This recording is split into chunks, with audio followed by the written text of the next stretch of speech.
Today I'm taking a deep dive look into the Spider-Man, the new animated series line of action figures produced by Toy Biz in 1994. If you have any of these figures, or you're looking at buying any of these figures, make sure you watch this video. Don't forget to watch to the end to get your free PDF Spider-Man action figures checklist. actionfigureresource.com.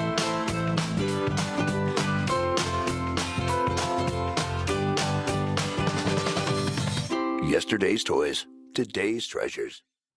Hi, I'm Colin and this is the Action Figure Resource video channel. The place for all your action figure news, reviews, tutorials and guides.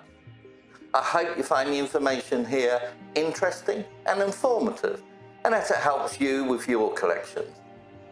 Don't forget to hit the subscribe button below and the bell icon in order to be informed on all my future videos. Okay, now let's get on with today's video.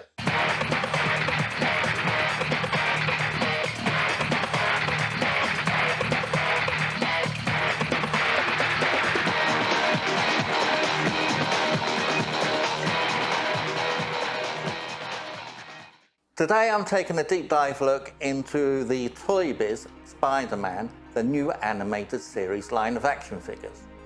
This line of action figures was first released in 1994 and ran through until 1999.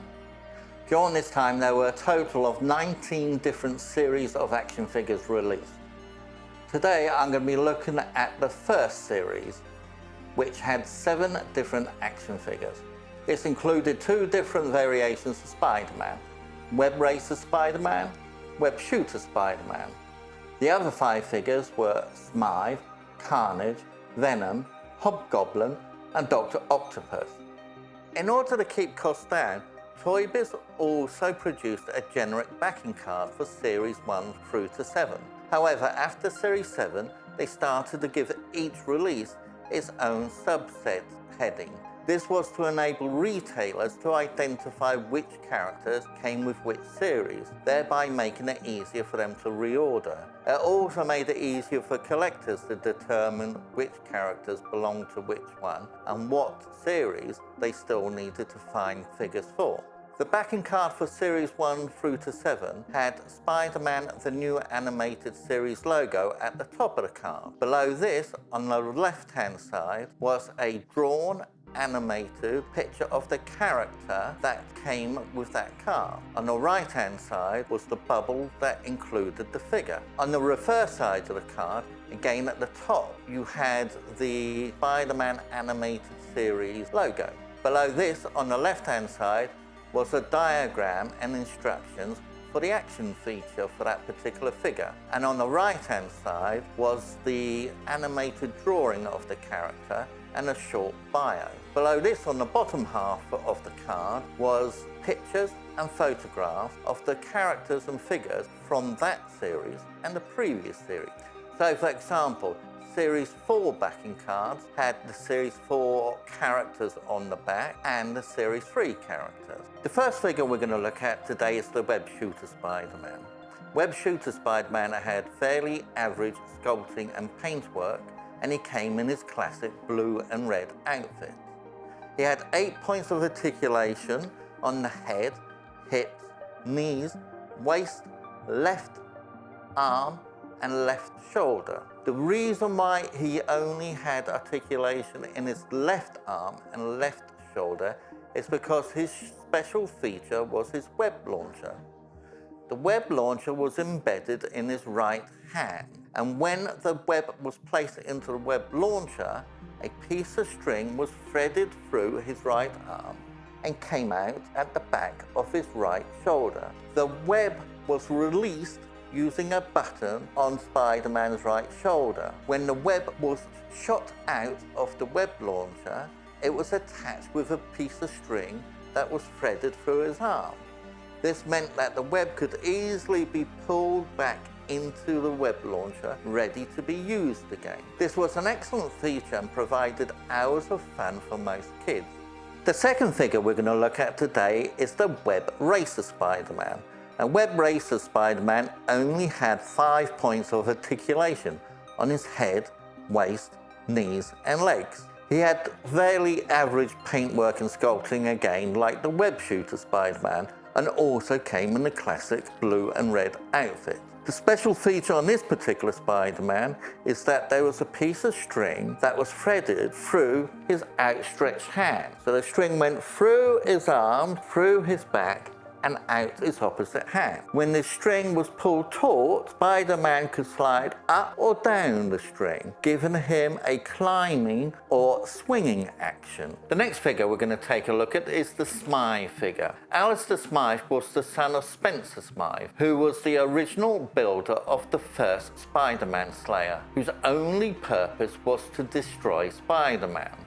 The figure came with flesh-coloured torso and grey spider-like legs. He also had two large mandibles that came out of his shoulders. He had articulation on his arms, waist, legs, head and knees. The action feature on this figure was a punching motion when his waist was turned. The only accessory he had was a ponytail, which was a very poorly sculpted ponytail and clipped onto the back of his head.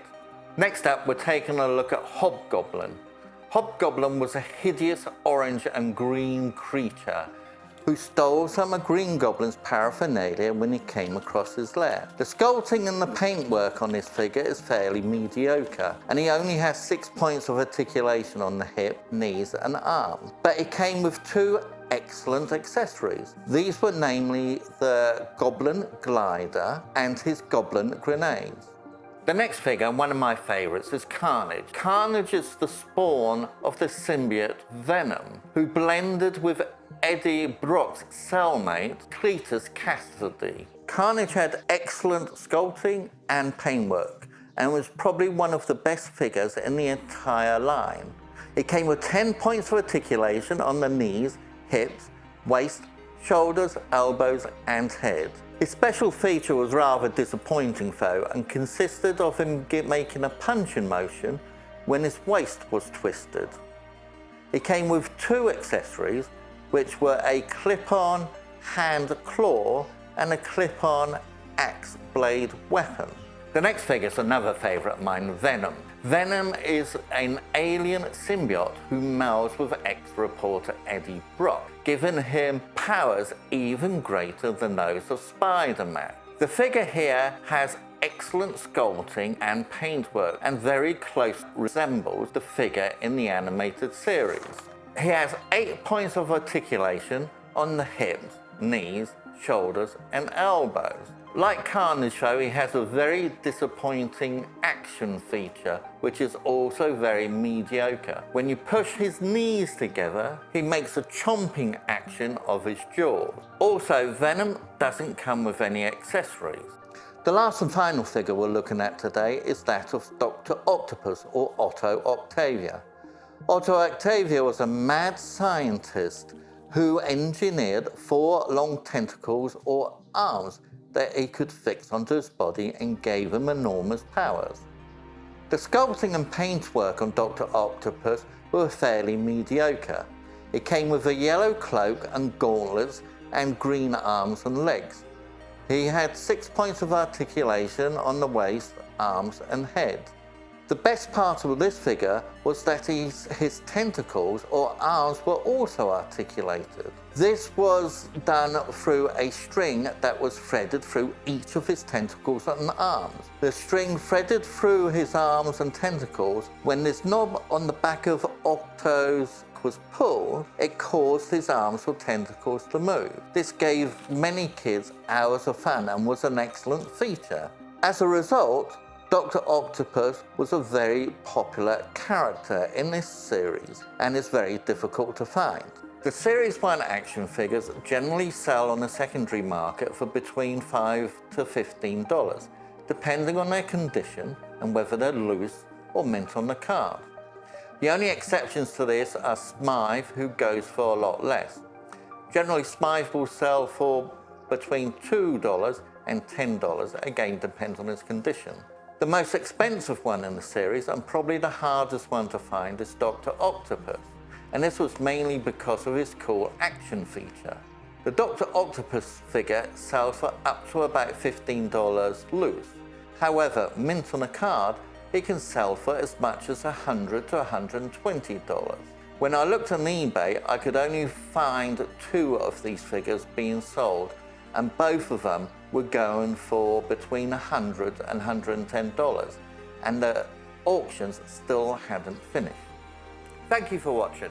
I hope you found the video informative and interesting. Don't forget to subscribe below, hit the bell icon, and comment to let me know which of these figures is your favourite or which you would like to buy. Until next time, take care. Bye for now. ActionFigureResource.com. Yesterday's toys, today's treasures.